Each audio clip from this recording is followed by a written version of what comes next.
Assalamualaikum warahmatullahi wabarakatuh. Bismillahirrahmanirrahim. Alhamdulillah wassalatu wassalamu ala rasulillah wa ba'du.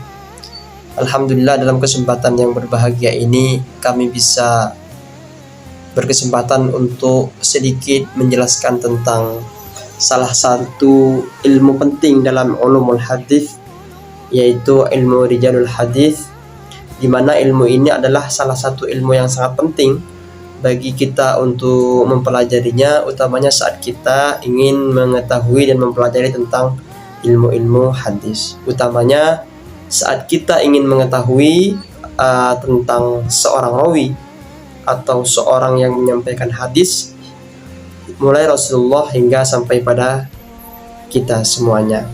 Dalam materi ini setidaknya ada 4 poin penting yang akan kita pelajari, yaitu pengertian, kemudian syarat-syarat, kemudian yang ketiga adalah gelar-gelar dan tabaqat dalam ilmu rijalul hadis yang akan kita pelajari bersama. Kemudian pertama, ilmu rijalul hadis merupakan ilmu yang di situ mempelajari tentang seseorang yang menerima hadis dari seseorang dan menyampaikan hadis yang telah diterima kepada orang lain. Artinya bahwa ilmu rijalul hadis ini adalah ilmu yang mempelajari tentang seseorang yang menerima hadis dari Rasulullah, kemudian orang itu menyampaikan kepada orang berikutnya hingga pada akhirnya sampai kepada kita semua. Contoh di dalam PowerPoint ini misalnya yang berwarna hijau, Al-Ash'ath bin Qais itu menerima hadis dari Rasulullah SAW. Al-Ash'ath bin Qais itu adalah rijalul hadis yang menerima hadis dari Rasulullah SAW, kemudian disampaikan kepada Abdurrahman bin Aidi al-Kindi. Ya, itu adalah beliau Al-Ash'ath bin Qais adalah rijalul hadis karena menerima hadis dari Rasulullah, kemudian disampaikan kepada orang lain atau sahabat yang berikutnya. Kemudian dalam rijalul hadis itu ada beberapa syarat seseorang itu bisa disebut sebagai seorang rijalul hadis. Yang pertama adalah adil. Adil yang dimaksud di sini harus memenuhi syarat bahwa dia yang menyampaikan hadis adalah seorang muslim, kemudian baligh, kemudian berakal sehat, tidak fasik, menjaga muru'ah atau menjaga harga diri dengan akhlak-akhlak yang baik. Kalau tidak memenuhi syarat ini, maka nanti tidak akan bisa disebut sebagai seorang rijalul hadis. Kemudian yang kedua adalah dhabit. Dalam dhabit ini atau kuat hafalan, baik dalam tulisan ataupun dalam menghafalkan hadis. Karena kalau tidak menghafal hadis, maka tentu saat menyampaikan hadis kepada orang lain tentunya akan menjadi bermasalah. Mungkin lupa teksnya, mungkin lupa maksudnya dan seterusnya. Sehingga hadis menjadi tidak akurat. Yang ketiga adalah menjaga muru'ah.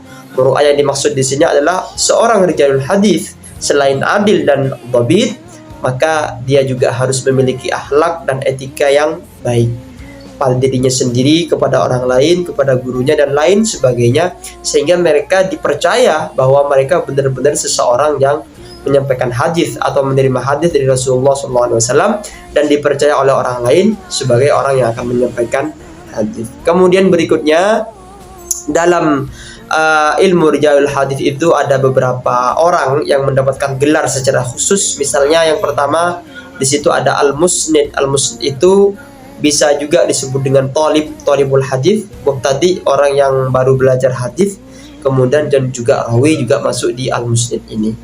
Kemudian talibul hadis itu orang pencari hadis atau pembelajar hadis atau pemerhati hadis.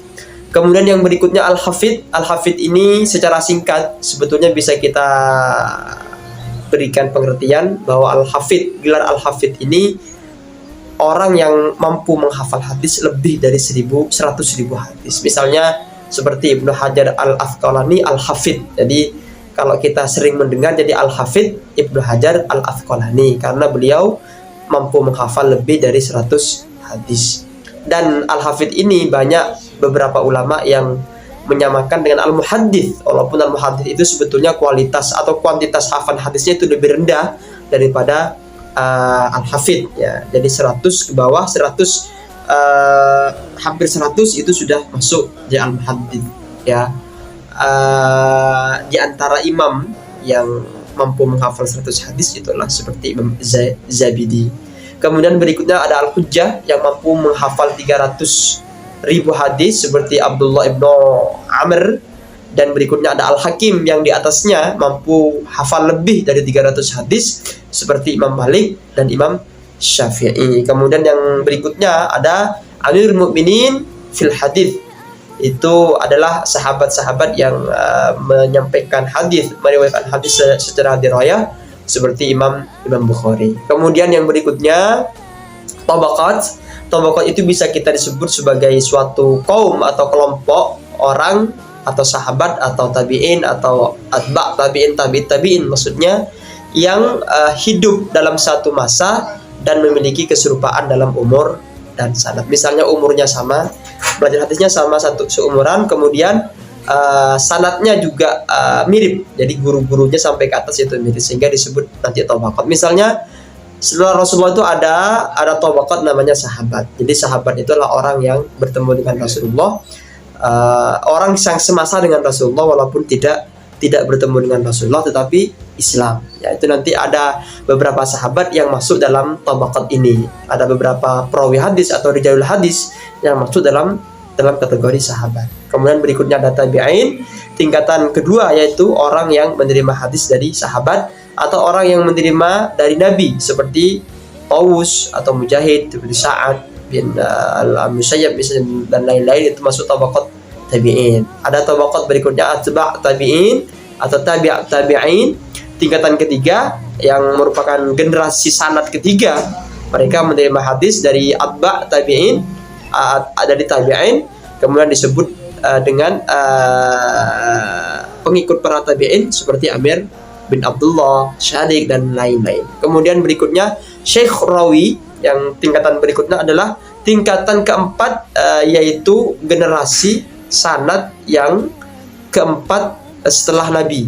Jadi setelah sahabat, tabi'in, atba tabi'in ada Syekh Rawi, dan ketika dihitung dari bawah mereka adalah gurunya periwayat, orang yang membukukan hadis dan meriwayatkan kepada kita seperti Ibnu Abi Syaibah, Abdullah bin Saleh. Mereka adalah orang-orang penulis buku yang kemudian di situ ada Syekh Rawi. Syekh Rawi itu gurunya mereka, guru perawi dan seterusnya. Dan yang terakhir baru Rawi, seperti tadi yang disebutkan misalnya Syaibah dan Abdullah bin Saleh itu Rawi, tapi gurunya lagi disebut dengan Syekh Rawi. Nah, dalam tabaqat ini mereka masuk dalam kategori ini dilihat dari umurnya selevel atau sanad keilmuannya, sanad keguruannya itu memiliki kesamaan, sehingga mereka masuk dalam kategori masuk tabaqat tabi'in atau tabaqat sahabat dan seterusnya. Demikian yang bisa kami sampaikan, mudah-mudahan bermanfaat. Terima kasih. Assalamualaikum warahmatullahi wabarakatuh.